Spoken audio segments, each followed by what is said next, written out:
утринското кафе или утринскиот чај ќе го испијам заедно со моите двајца соговорници со цел да ја најавиме велосипедската тура во чест на прерано загинатиот Тоша Проески. Велам добро утро за господин Драган Јованов кој ни доаѓа од Кавадарци, од тиквешките точкаджи.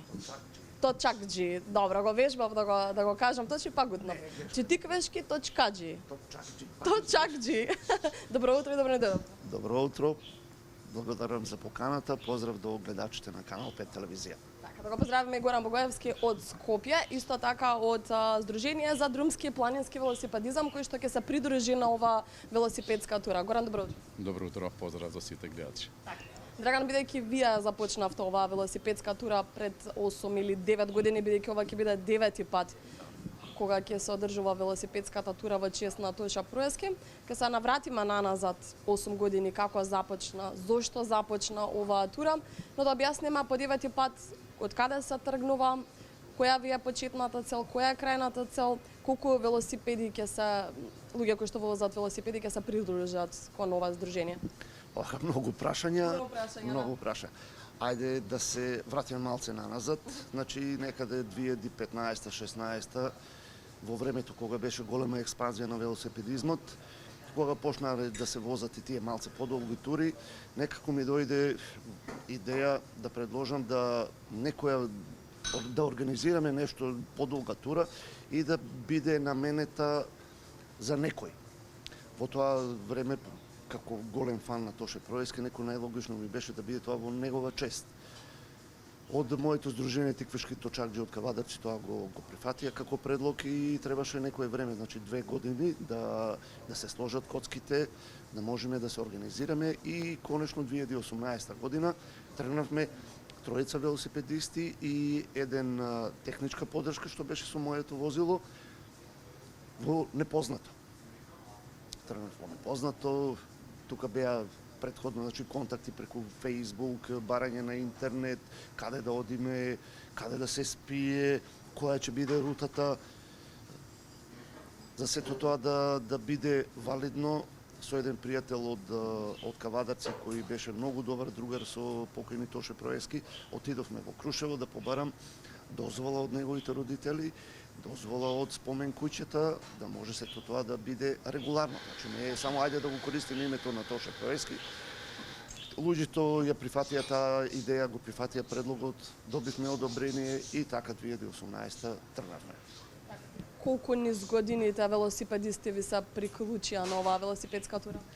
Па за среќа, значи после втората или третата година исто така, значи барајќи луѓе на контакти на Facebook и на овие другите социјални мрежи, почнавме да добиваме придружби во Хрватска, во Србија и тука кај нас во Македонија. За жал, тоа што турата се вози во работни денови, луѓето немат многу слободно време да се придружат, мада мислам дека Горан и ти се согласува со тоа дека верувам дека бројот би бил преку 50. Ама ете, значи некако тие времето не дозволува на луѓето да не се придружат. Па за почеток ви кажав, значи почнавме со тројца велосипедисти и една техничка поддршка и завршивме оваа година бевме 6. Значи обично се 7 до 8 лица, од кои 6-7 велосипедисти и еден што го вози возилото за техничка поддршка.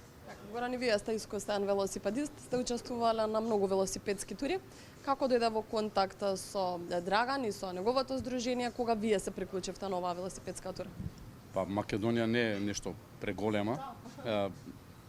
Живееме за тоа, за велосипедизмот и горе-доле се знаеме сите велосипедисти во Македонија.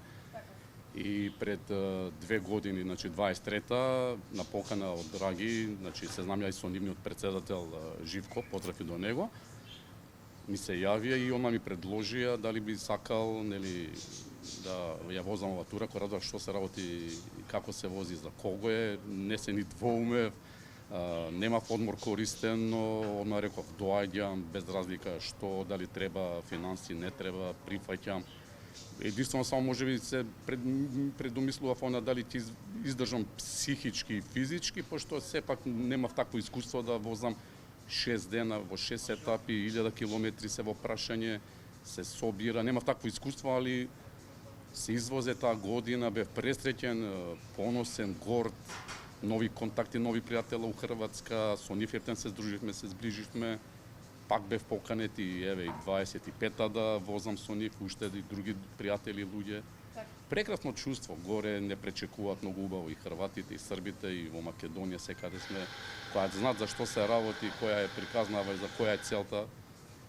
Да, токму тоа ќе ве прашав околу чувствата и емоциите. Едно е рекреативно да возите 2-3 дена, нели знаете дека е рекреативно, дека е опуштено, но друго е кога се работи за Тоша Проески. Се уште не сме го преболеле. И после толку години се уште имаме емоции, чувства кога зборуваме за него, слушаме негови песни. Какво е чувството кога се вози за Тоша Проески? Се најажи? Почнува, чим се спомнува, да, значи пред да почнеме да снимаме, спомнав нема кафич у Хрватска да не се слушнат 2-3 песни, дур седиме со нив да ги пуштат. И во Србија исто. Кој ќе не сретнат на улица случајно, кој ќе зашто возиме не викат кај нив у кафич или во ресторан или кафетерија, не частат хрвативе и србиве. За кого е поише некако надвор го ценат и го сакат ликот и делото на Тоше Проески. Тоа е друга тема него кај нас во Македонија, тоа може и драги повеќе се има судено со тие неубави, да речеме, моменти во Македонија. И ние искрен ќе бидеме. Помалку поддршка добиваме од нашите овдека, на нашиот поднево, од наша Македонија, него горе од Србија и од Хрватска. Да, ќе ве прашав дали имате поддршка во однос нели на оваа велосипедска тура. Сепак треба да се добро да се размисли кога се тргнува на пат, да се има поддршки, спонзори, опрема, облека, велосипедите да се средат. Па околу опремата и велосипедите тоа се индивидуални работи, значи неспремен не треба да се тргнува, како значи од техничка страна, како психички што кажа Горан или физички. Физичката страна мислам кога имаш во главата за што се работи, тоа е најмалиот проблем. Мада се тие 1000 километри во 7 дена, некаде 140-150 километра секој ден, објективно е напор, него кога ќе сватиш дека се извинувам, целта која што се ја поставил е нешто возвишено, бар за нас, така да се заборават на тие проблеми. Сега, од друга страна, пречокот во Хрватска, јас првата година кога отидов, ми беше тоа чудно. Како што кажа Горан, стекнав впечаток дека повеќе се цени во странство него ли кај нас.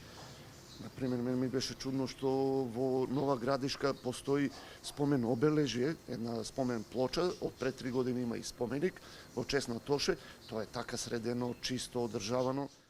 Јас се благодарам за одвоеното време што ни додавте во Скопје. Поздрав до Кавадарци, до Скопјани и цела Македонија која што не гледа, да има што повеќе велосипедисти кои што ќе ви се приклучат оваа година. Благодарам. Благодарам на вас, поздрав до сите. Благодарам.